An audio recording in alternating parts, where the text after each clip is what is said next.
বন্ধুরা, মহাকাশ নিয়ে মানুষের কৌতূহল চিরন্তন। আর সেই কৌতূহল পূরণের পথে ভারতও আজ এক বিশ্ব নেতা। আর্যভট্ট থেকে চন্দ্রযান-3 ভারতীয় মহাকাশ গবেষণার এই রোমাঞ্চকর ইতিহাস আজ আমরা জানব গল্পের মতো করে। চলুন পাড়ি দিই অসীম মহাকাশে, যেখানে ভারতীয় মেধা আজ নতুন দিগন্ত ছুঁয়েছে। ভারতীয় মহাকাশ স্বপ্নের সূচনা। মানুষের চিরন্তন স্বপ্ন মহাকাশে উড়ে যাওয়া। এই স্বপ্নকে বাস্তব রূপ দেওয়ার পথে ভারত তুলনামূলক নতুন হলেও অদম্য। 1947 সালের স্বাধীনতার পর এক দরিদ্র ও প্রযুক্তিহীন দেশ ছিল ভারত, কিন্তু দিগন্ত ছোঁয়ার ইচ্ছা ছিল প্রবল। 60-এর দশকে ডক্টর বিক্রম সারাভাই বুঝেছিলেন মহাকাশ গবেষণা শুধু বৈজ্ঞানিক নয়, জাতীয় উন্নয়নের চাবিকাঠি।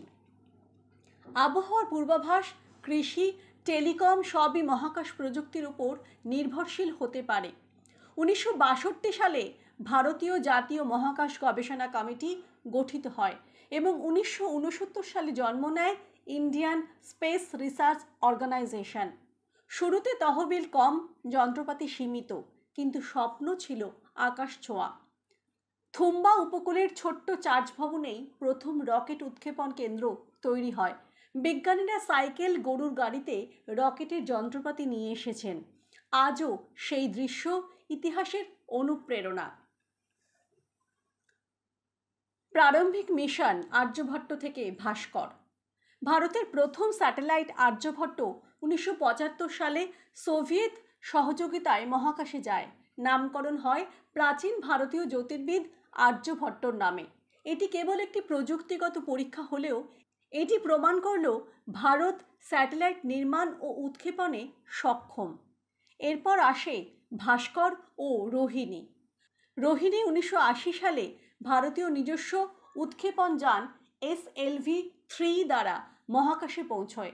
ডক্টর APJ আব্দুল কালামের নেতৃত্বে এই মিশন ভবিষ্যতের সাফল্যের ভিত্তি গড়ে তোলে।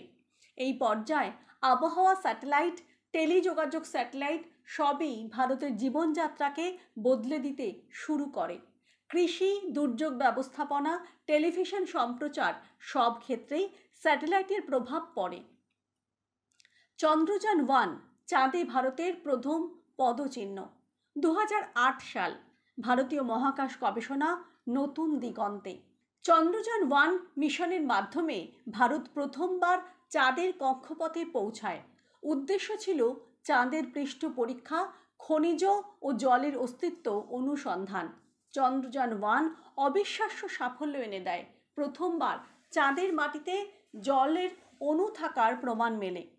মিশনের বাজেট ছিল তুলনামূলক কম, কিন্তু বৈজ্ঞানিক সাফল্য ছিল বিশাল। যুক্তরাষ্ট্র, ইউরোপ, বুলগেরিয়া সহ একাধিক আন্তর্জাতিক সহযোগিতা হয়। ভারত প্রমাণ করে স্বল্প ব্যয় উচ্চমানের মহাকাশ গবেষণা সম্ভব। এটি ইসরোকে বিশ্বের অন্যতম মর্যাদাপূর্ণ সংস্থায় পরিণত করে। মঙ্গলযান স্বপ্ন থেকে বাস্তব। 2013 সালে ভারত ঘোষণা করে মঙ্গল অভিযানের পরিকল্পনা। অনেকেই সংশয় প্রকাশ করেছিলেন, এত কম বাজেটে কি মঙ্গলে পৌঁছানো সম্ভব? কিন্তু 2014 সালে ইতিহাস রচিত হয়। মঙ্গলযান বা মার্স অরবিটার মিশন মাত্র 450 কোটি টাকার প্রকল্পে প্রথম চেষ্টায় মঙ্গলের কক্ষপথে পৌঁছে যায়। ভারত হলো প্রথম দেশ যে প্রথম প্রচেষ্টাতেই মঙ্গলে সফল মিশন পাঠালো। বিশ্বের সংবাদ মাধ্যমে ভারতীয় বিজ্ঞানীদের প্রশংসা ধ্বনিত হয়। মঙ্গলযান থেকে পাওয়া তথ্য বিজ্ঞানীদের জন্য অমূল্য সম্পদ। ভারত দেখিয়ে দিল উদ্ভাবন আর অধ্যাবসায় থাকলে বাজেট কোনো বাধা নয়। চন্দ্রযান-2 এবং 3 ব্যর্থতা থেকে জয়। চন্দ্রযান-2 2019 সালে ছিল একটি বড় পদক্ষেপ। এতে ছিল অরবিটার, ল্যান্ডার বিক্রম এবং রোভার প্রজ্ঞান।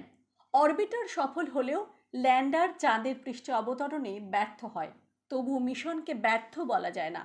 অরবিটার এখনও চাঁদের চারপাশে ঘুরছে ও তথ্য পাঠাচ্ছে। 2023 সালে আসে চন্দ্রযান-3। এবার ল্যান্ডার বিক্রম ও রোভার প্রজ্ঞান সাফল্যের সঙ্গে চাঁদের দক্ষিণ মেরুতে অবতরণ করে। এটাই প্রথম দেশ হিসেবে ভারতের ঐতিহাসিক কীর্তি। চাঁদের দক্ষিণ মেরুতে জল বরফের সন্ধান ভবিষ্যতের মানব অভিযানের পথ খুলে দিল। লাইক করুন যদি ভারতের মহাকাশ যাত্রা আপনাকে গর্বিত করে। কমেন্ট করুন আপনার মতে ভবিষ্যতের কোন মিশন সবচেয়ে গুরুত্বপূর্ণ। সাবস্ক্রাইব করুন আমাদের চ্যানেল, যাতে নতুন মহাকাশ গল্প এবং তথ্য প্রথমে পান। এই ভিডিওটি বন্ধুদের সঙ্গে শেয়ার করুন, যাতে সবাই ভারতের সাফল্যের কথা জানতে পারে।